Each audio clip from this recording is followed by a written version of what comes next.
feeling golden, lost in the moment. It's taking over me. Keep your composure, you know that I want ya. Can you just hold that beat? Just turn the lights up, baby. All right, hey guys, this is Michael Beck. And Chad Horn of Inktank. And we are here with Mr. David Bloom of Capriotti's. David, what's your role at Capriotti's?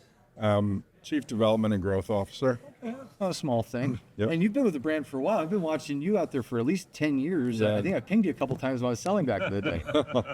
Probably. It's been about 10 years. Yep. Yeah, yeah. Right on point. So David's with the brand, Capriotti's. You guys, at least what I remember you from when I lived in Irvine, was your roast turkey sandwich with stuffing. Yeah, the Bobby. It's a little known fact, but we roast whole Butterball turkeys Yes, in-house every night. Yeah. And we're actually the world's largest restaurant buyer of Butterball turkeys. Wow. Yeah, And is that the whole bone-in? They actually raise a line of turkeys just for us called the Capriotti Super Tom. It's a bigger bird, and we're roasting them in-house whole every night. Wow. Now you're going to know the answer to that one on Jeopardy. So, but when brands think about coming to these shows, these are a significant investment in time, right? Yeah. But there's something you get out of it. Like what brought you What brought you to RLC? And I think I've seen you here before. Yeah, I've been for many years. Yeah. For me, it's more about relationships, frankly. Yeah. Kind of getting to see some people that I don't always get to see, and even though they're lifelong friends, we just don't get time together. And have met some really great people along the way that I didn't know, whether it was playing golf or dinner, sitting at dinner. And so it's really not, I hate to say it, but it's not necessarily what's happening in the workshop or in the ballroom. It's what's happening Sometimes out there. the hall's the best place, right? It always is for me. Yeah. And because the business is about relationships, primarily for me, building long, over time, trusted relationships. I mean, that is the main takeaway everybody should have from this whole show, right? It's the big theme time and time again. Yeah, there's so many people you can do business with, right? And for us as a company, we try to align first from the values standpoint. Right. And you don't know that, like, on one conversation. That can take a couple of years, 2 or 3 years, and be surprised how, like, 5 years later or longer, I'm doing business with somebody that I met, and just gotten to know over time, and eventually things kind of intersect. So that's really what it's all about. Well, I mean, we can connect the dots a little bit to our world here. We have a lot of suppliers exhibiting at the show. We deal with a lot of tech vendors. And some of those folks don't have the patience to develop a relationship over years. How would you advise those folks that know they've got something awesome for your brand? It is reputational. So, like, performing over time, so many people, I think, to your point, come and go. Yep. They're looking to make a sale or, whatever, and that's not how, at least, we do business. We want to have really strong long-term partnerships with our franchisees, with our employees, with our guests. Yeah. And so, I think it's an investment. It's a multi-year investment of showing up and being here, and then your reputation precedes you. And I just had, a friend of mine is a very large multi-unit operator that he was in Vegas for a conference, and he's like, "Hey, I've heard about you. Can we have dinner?" This is like a few years ago, and he and I have become close friends. And I talk to him like once in a while, and he's growing his business and adding new brands all the time. But he's never tried our food. Yeah. I'm like, oh, it's great. Come by and try the food today, and who knows? Maybe we'll do business, maybe not, whatever. Those things can only happen in person, right? So that's why we're here. Perfect. I like that you say it that way, right? Because it seems that the people that play well together meet here and they figure it out. It's not about the big pitch. No. Right? It's the organic conversations that let David get to know Michael or Chad, and now over time we get it. It's not rushing in sometimes. It's just figuring it out. Like, is this a good fit for us? And learning. Like, what is it you're looking for? Yeah. Because I might not be what you're looking for, right? Like, we're not aligned yet or today. Like, okay, and just having a takeaway from somebody that's very successful, really good. And I met a few years ago, Scott Bowe right now is the CEO of Burritos. Freebirds? No, big. Taco Bell? No. Oh, like Chipotle. Scott's Ding, ding, ding. He's the new CEO of Yeah. Chipotle, and he was the chief restaurant officer at the time. Had just come from Arby's, and ended up playing golf with him.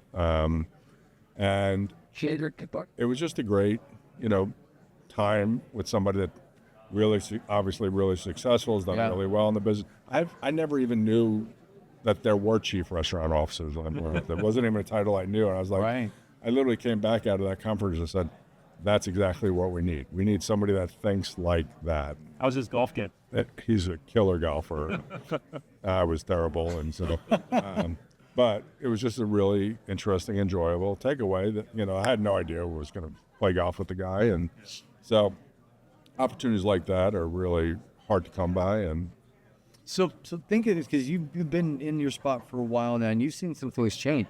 Sure. Right? And so, think about your menu. Is the menu stay kind of pretty much the same, or have you changed because of times or combined? How has Capriotti's menu? I think both. adapted? Both a little bit. We'll be 50 years old next year, Okay. and so we have this consistency, longevity of people, who we are, and what people expect from us. But at the same time, innovation's big. Yeah. But it has to be innovation that's aligned with the brand, not just innovation for innovation's sake. So we've introduced some new sandwiches. We have some new products that have done really well for us in the last couple of years, and we have a really robust year this year going on, some of which I can't talk about yet. What's your best seller? It's always our cheesesteak, our Bobby. Yeah. Our turkey sandwich is always up there. Our cheesesteaks are always really high. Our capastrami. But we just introduced we introduced bacon at the end of last year, and then we introduced our premium club sandwich beginning of this year. It's doing really, really well.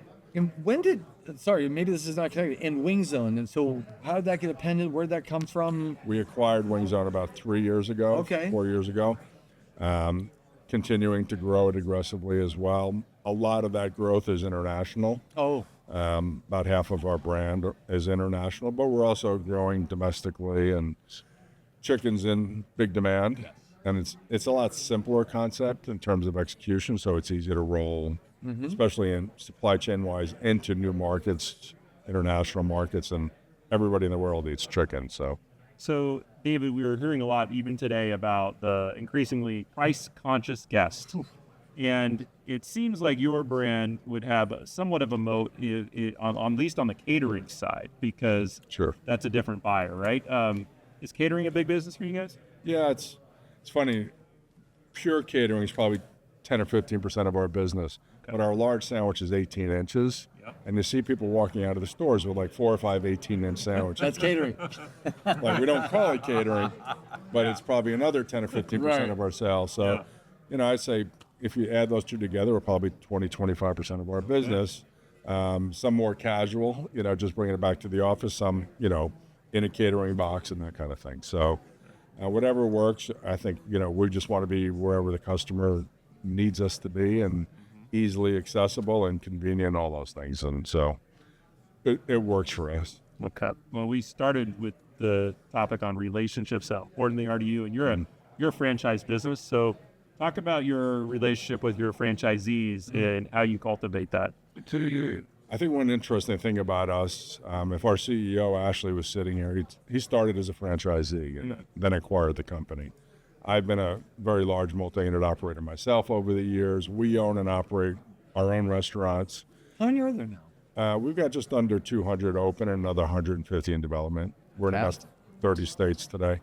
So I think thinking as an operator, thinking as a franchise partner first, thinking about return on investment and what really drives growth for really successful brands.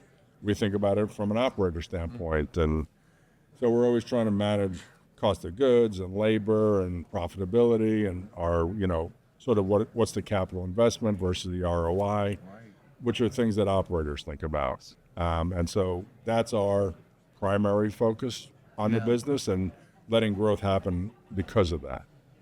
That makes sense. It seems like, because things have changed. I remember when I came here the first time to this show, it wasn't such a tech-heavy show. Right now it seems like it is a tech show, right? Or that's It feels a little bit that way. Yeah. I would say our business is maybe 30% technology enabled today, and growing. And I think it's going to be very disruptive continue to be. You think about what AI can do for you, especially from a business intelligence standpoint. And none of us are experts at that yet, and we're all figuring out how to leverage that and prompt that. You're talking about food costs and labor costs, and but even AI could point at those things. But even real estate decisions, where our customers, site selection, there's a lot of, and I've used every platform in the globe and developed our own a few times. Yeah. And so, but AI can do a lot of that. Yes. Heavy lifting and analysis. If I can just be better at prompting it and asking it the right questions. Which cost center would you point technology at first for you? I think everybody pointed it at the back of the house because that's where the big dollars, labor dollars are, and whether it's robotics or AI or automation or sensors and all those things, those are the obvious ones. So is it more on the preparation and production side, or is it just understanding cost of goods, or I think it's a little of both, but it's the production side. But I think where technology gets interesting is where all these platforms, all these technologies converge and talk to each other. So your autonomous vehicles talking to your POS, talking to your back of the house system, talking to your loyalty programs, talking about, and all those are working together, which is starting to happen, that the industry can really, really benefit. Right now it's a little disparate. Like you can do this model, this platform, and this. And they say they integrate, but they don't really fully. Yeah, there's tightly integrated, and there's, hey, I can send over a file. Yeah, I give you an API, and I'm like, yeah, okay, great. What do I do with it now? I have to do something, right? As you look at the show and the conversations you're having, what is the thing that you'd like people to know about Capriotti's that they may not know yet, or about your culture, your team, or the things you're working on, or just want to talk to you? Look, I think that there's not that many brands over the long haul that go from sort of regional or super regional to truly becoming national brands. Yeah. And I think we're clearly we're at that inflection point. We're entering new markets, seeing literally record sales out of those markets, those new stores. We opened in Hawaii doing a couple $1 million a year. We're seeing it in Alabama and Ohio and California. And is it all on-prem, or is it mostly out of the four walls? Like, are your footprints changing in size? Yeah, no, they haven't, which is, I think, the good part of restaurants today is because of all the omni-channel, sources, they're still about 1,500 square feet.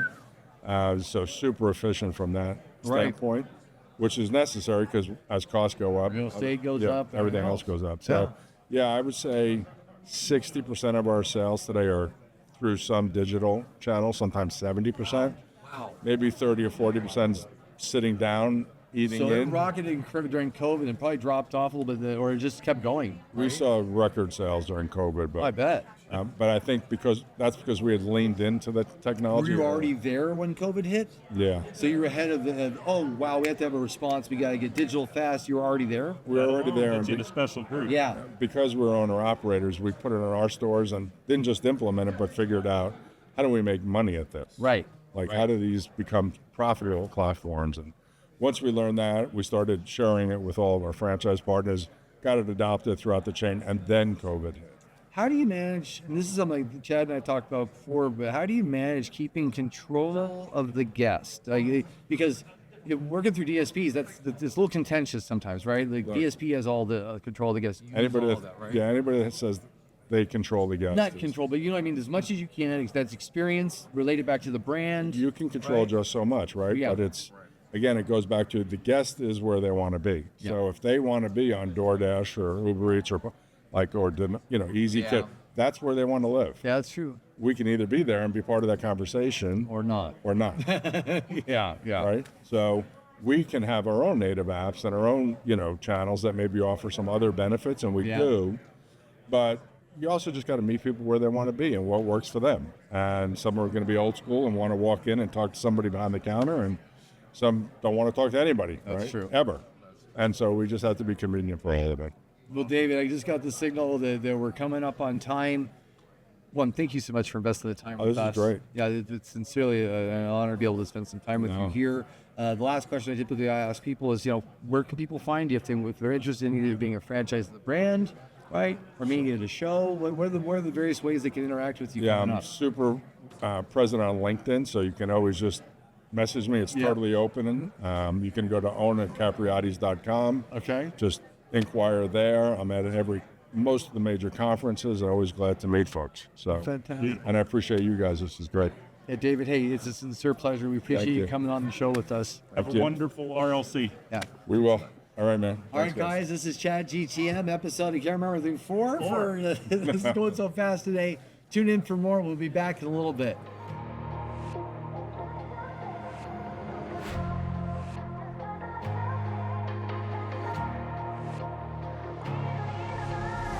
I'm feeling golden, lost in the moment. It's taking over me.